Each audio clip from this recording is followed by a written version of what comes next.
Hi viewers, welcome to Bhaskar's area. AP mega DSC 2025కు సంబంధించి ఎవరైతే సెలెక్ట్ అయ్యారో అటువంటి వారికి ఈ నెల 19వ తేదీన ఆంధ్రప్రదేశ్ ముఖ్యమంత్రి నారా చంద్రబాబు నాయుడు గారి చేతుల మీదుగా నియామక పత్రాలను అందించడానికి ప్రభుత్వం అన్ని రకాల ఏర్పాట్లు చేస్తోంది.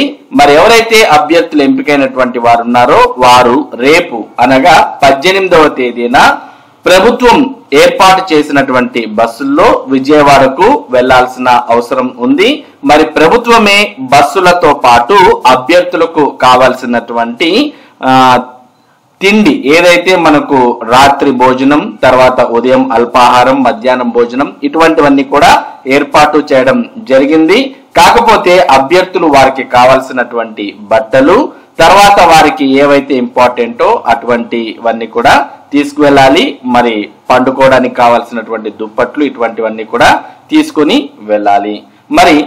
ఏవైతే బస్సులు మీరు సర్టిఫైడ్ వెరిఫికేషన్ ఎక్కడైతే మీరు చేయించుకున్నారో అక్కడి నుంచే అన్ని జిల్లాల్లో బస్సులు అనేవి బయలుదేరుతూ ఉన్నాయి. కాబట్టి మీరు ఎంపిక అవ్వడానికి ఎక్కడికైతే సర్టిఫైడ్ వెరిఫికేషన్ కు వెళ్లారో ఆ ప్రాంతం నుంచే బస్సులన్నీ కూడా బయలుదేరుతాయి. దీనికి బస్సులు అనేవి బయలుదేరడానికి ప్రభుత్వం జిల్లాల వారీగా ఆ జిల్లాలో ఉన్నటువంటి టీమ్స్ ఆధారంగా లైజన్ ఆఫీసర్స్ అనే వారిని కేటాయించడం జరిగింది. దానికి సంబంధించిన సమాచారాన్ని మనం ఇక్కడ చూస్తూ ఉన్నాం. డిఎస్సి 2025కు సంబంధించి విజయవాడ వెల్లుటకు లైజన్ ఆఫీసర్స్ నియామకం చేయడం జరిగింది. సంబంధిత డిడిఓలు లైజన్ ఆఫీసర్ గా నియమింపబడిన వారిని తక్షణమే రిలీవ్ చేయండి. లైజన్ ఆఫీసర్ గా నియమించబడిన వారు రేపు ఉదయం 6 గంటలకు పీవీకేకే కాలేజ్ అలమూరు రోడ్డు నందు రిపోర్ట్ చేయాలి.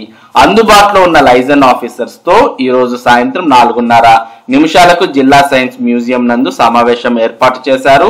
అందులో ఉన్న లైజన్ ఆఫీసర్స్ ఈ సమావేశానికి హాజరవ్వాలని తెలియజేయడమైనది అంటూ డిఈఓ అనంతపురం వారు ఈ సమాచారాన్ని అందించడం జరిగింది. కాబట్టి ఈ రోజు ఎవరైతే అందుబాటులో ఉన్నారో అటువంటి వారితో సమావేశం కూడా నిర్వహించారు. రేపు ఉదయం 6 గంటలకి వారంతా కూడా అక్కడ రిపోర్ట్ చేసుకోవాలి. ఎవరైతే ఆఫీసర్స్ గా నియామకం అయ్యారో వారు రేపు 6 గంటలకి ఏదైతే సర్టిఫైడ్ వెరిఫికేషన్ కేంద్రం ఉందో అక్కడికి వెళ్లి రిపోర్ట్ చేసుకోవాల్సి ఉంటుంది. ఎవరైతే లైజన్ ఆఫీసర్స్ గా ఎంపికయ్యారో అటువంటి వారంతా కూడా ఆ అభ్యర్థులను విజయవాడకు చేర్చడం వారి యొక్క బాధ్యత. ఈ విధంగా మనకు లైజన్ ఆఫీసర్స్ అందరినీ కూడా నియమించడం జరిగింది. ఇక ఎవరైతే రేపు మెగా డిఎస్సికి సంబంధించి మర్నాడు నియామక పత్రాలు అందుకోవడానికి రేపు బయలుదేరుతున్నారో అటువంటి వారికి కొన్ని సూచనలు కూడా ప్రభుత్వం చేయడం జరిగింది. మనం ఈ వీడియోలో ఆ సూచనలు మరియు సలహాలను ఒకసారి పరిశీలిద్దాం. ఏపీ మెగా డిఎస్సి 2025 నియామక పత్రం మరియు ప్రమాణ స్వీకార కార్యక్రమం పాల్గొనే వారికి సూచనలు. కొత్తగా ఎంపికైన ఉపాధ్యాయులు కింద పేర్కొన్న మార్గదర్శకాలను ఖచ్చితంగా పాటించవలసిందిగా ఆదేశించబడుతున్నారు. జిల్లా విద్యాశాఖాధికారి డిఓ గారు పంపే ఫోన్ కాల్ లేదా సందేశానికి వెంటనే స్పందించాలి. జిల్లా కేంద్రంలో నిర్ణయించిన స్వీకరణ స్థలానికి ముందుగానే హాజరు కావాలి. ధృవీకరణ కోసం ఆధార్ లేదా మరేదైనా సరైన గుర్తింపు పత్రాన్ని వెంట తీసుకురావాలి. రాత్రి బస సౌకర్యం కోసం మీ సొంత దుప్పటి, దిండు మీరే తీసుకురావాలి. అనుకోని ఆరోగ్య సమస్యలకు అవసరమైన మందులతో కూడిన వ్యక్తిగత మెడికల్ కిట్ వెంట ఉంచుకోవాలి. జిల్లా విద్యా శాఖాధికారి సమయానుసారం జారీ చేసే ఆదేశాలను తప్పనిసరిగా పాటించాలి. గర్భిణీ స్త్రీలు మరియు పాలిచ్చే తల్లులు ప్రయాణ సమయంలో తగిన జాగ్రత్తలు తీసుకోవాలి. కార్యక్రమ ప్రాంగణంలోకి మీకు కేటాయించిన ద్వారం ద్వారానే ప్రవేశించాలి. భద్రతా తనిఖీల సమయంలో ప్రవేశ పాస్ లేదా గుర్తింపు కార్డు చూపించాలి. ప్రయాణం మరియు కార్యక్రమంతటా గౌరవం, క్రమశిక్షణ మరియు మర్యాదను పాటించాలి. గుర్తింపునకు తాజా పాస్పోర్ట్ సైజ్ ఫోటో ఒకటి వెంట తీసుకురావాలి అంటూ ఇక్కడ మనం సమాచారాన్ని చూస్తూ ఉన్నాం. కాబట్టి ఇక్కడ ఏవైతే పేర్కొన్నటువంటి సూచనలు ఉన్నాయో ఇవన్నీ కూడా అపాయింట్మెంట్ ఆర్డర్స్ తీసుకుపోయేటటువంటి అభ్యర్థులు ఈ సూచనలన్నింటినీ కూడా పాటించాల్సిన అవసరం ఉంది. కాబట్టి ఎవరైతే మరి అపాయింట్మెంట్ ఆర్డర్స్ తీసుకోవడానికి వెళ్తూ ఉన్నారో అటువంటి వారికి కావలసినటువంటి దిండు దుప్పటి వారే తీసుకువెళ్ళాలి. అలాగే మీకు గుర్తింపు కార్డు జారీ చేయడానికి ఒక పాస్పోర్ట్ సైజ్ ఫోటో కూడా తీసుకువెళ్ళాలి అంటూ కూడా ఇక్కడ పేర్కొనడం జరిగింది.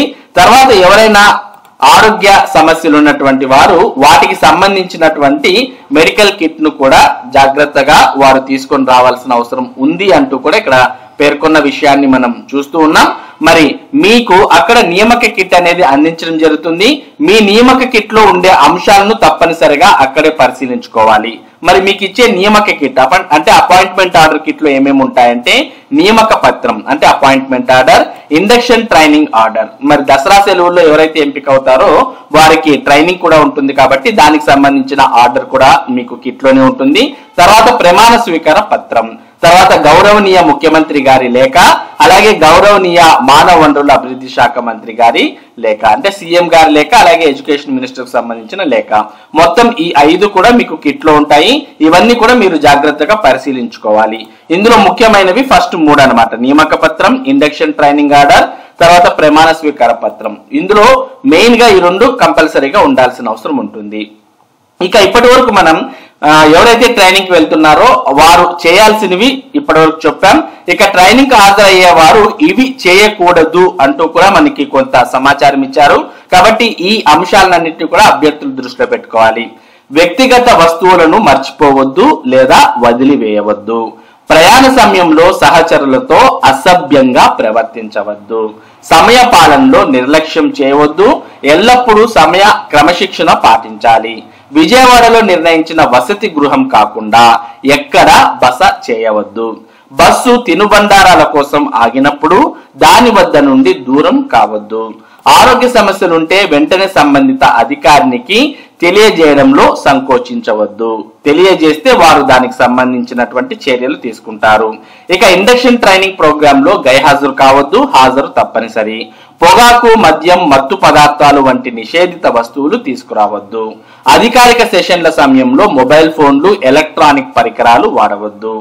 వాగ్వాదాలు, గొడవలు లేదా శాంతి భద్రత భంగం కలిగించే చర్యలు చేయవద్దు.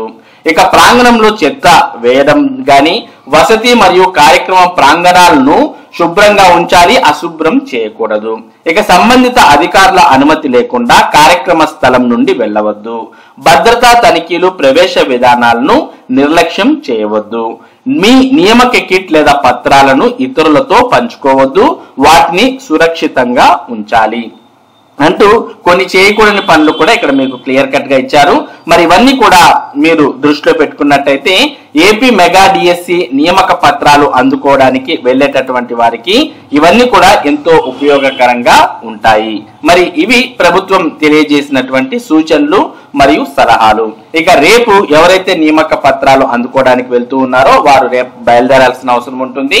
ఇక ఈ నెల 19వ తేదీన విజయవాడలో మధ్యాహ్నం 3 గంటల నుంచి 6 గంటల వరకు కార్యక్రమం జరుగుతుంది. ఈ కార్యక్రమంలో నియామక పత్రాలు అనగా అపాయింట్మెంట్ ఆర్డర్స్ ను సీఎం గారి చేతుల మీదుగా అభ్యర్థులకు అందించబోతూ ఉన్నారు. మరి ఇది AP mega DSC appointment orders కు సంబంధించినటువంటి ముఖ్యమైన సమాచారం. ఇటువంటి ముఖ్యమైన సమాచారాన్ని భాస్కర్స్ ఏరియా మీకు అందిస్తూ ఉంటుంది. మరి ఈ సమాచారం మీరు మిస్ కాకుండా పొందడానికి మన భాస్కర్స్ ఏరియా యూట్యూబ్ ఛానల్ కు సబ్స్క్రైబ్ అవ్వండి. అలాగే ఈ వీడియోని లైక్ చేసి షేర్ చేయండి. Thank you for watching this video.